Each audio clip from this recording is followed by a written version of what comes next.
আসসালামু আলাইকুম রাহমাতুল্লাহ। সুপ্রিয় দর্শক শ্রোতা বৃন্দ, আজকে আমি আপনাদের এমন কিছু আমলের কথা বলবো যার মাধ্যমে সমুদ্রের ফেনা পরিমাণ গুনাহ থাকলেও মহান আল্লাহ তাআলা সেই গুনাহ ক্ষমা করে দিবেন।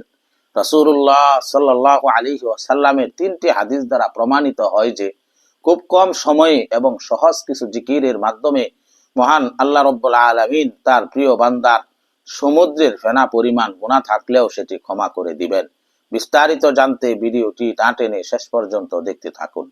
হযরত আবু হুরায়রা রাদিয়াল্লাহু তাআলা আনহু বর্ণনা করেন যে রাসূলুল্লাহ সাল্লাল্লাহু আলাইহি ওয়াসাল্লাম বলেছেন, যে ব্যক্তি প্রতিদিন 100 বার সুবহানাল্লাহি ওয়া বিহামদিহি সুবহানাল্লাহি ওয়া বিহামদিহি সুবহানাল্লাহি ওয়া বিহামদিহি বলবে, তার গুনাহগুলো ক্ষমা করে দেওয়া হবে, যদিও তা সমুদ্রের ফেনা পরিমাণ হয়।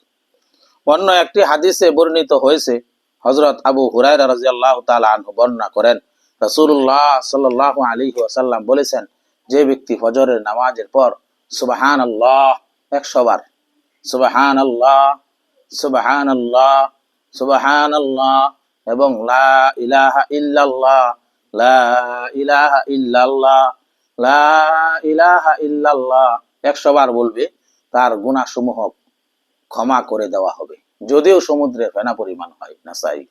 আরো একটি হাদিসে বর্ণিত রয়েছে, হযরত আবু হুরায়রা রাদিয়াল্লাহু তাআলা আনহু বর্ণনা করেন যে রাসূলুল্লাহ সাল্লাল্লাহু আলাইহি ওয়াসাল্লাম বলেছেন, প্রত্যেক ওয়াক্তের নামাজের শেষে সুবহানাল্লাহ সুবহানাল্লাহ সুবহানাল্লাহ সুবহানাল্লাহ 33 বার, আলহামদুলিল্লাহ আলহামদুলিল্লাহ আলহামদুলিল্লাহ আলহামদুলিল্লাহ 33 বার এবং আল্লাহু আকবার আল্লাহু আকবার আল্লাহু আকবার আল্লাহু আকবার 34 বার পড়বে।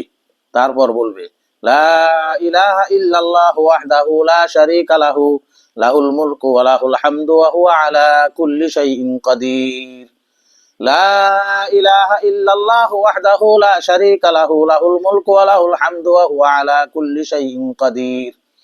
লা ইলাহা ইল্লাল্লাহু ওয়াহদাহু লা শারীকা লাহু লাহুল মুলকু ওয়া লাহুল হামদু ওয়া হুয়া আলা কুল্লি শাইইন কাদির। তাহলে তার গুনাহসমূহ সমুদ্রের ফেনা রাশির মতো অসংখ্য হলেও তা ক্ষমা করে দেওয়া হবে। মুসলিম। এছাড়াও কোনো বান্দা যদি গোপনে গুনাহ করে, আল্লাহ তাআলা সব সময় বান্দার জন্য ক্ষমার দরজা উন্মুক্ত করে রাখেন।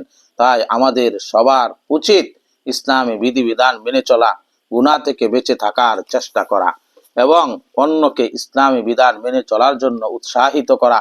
আল্লাহ তাআলা আমাদের সবাইকে প্রতিদিন বেশি বেশি জিকির করার তৌফিক দান করুন। আমিন।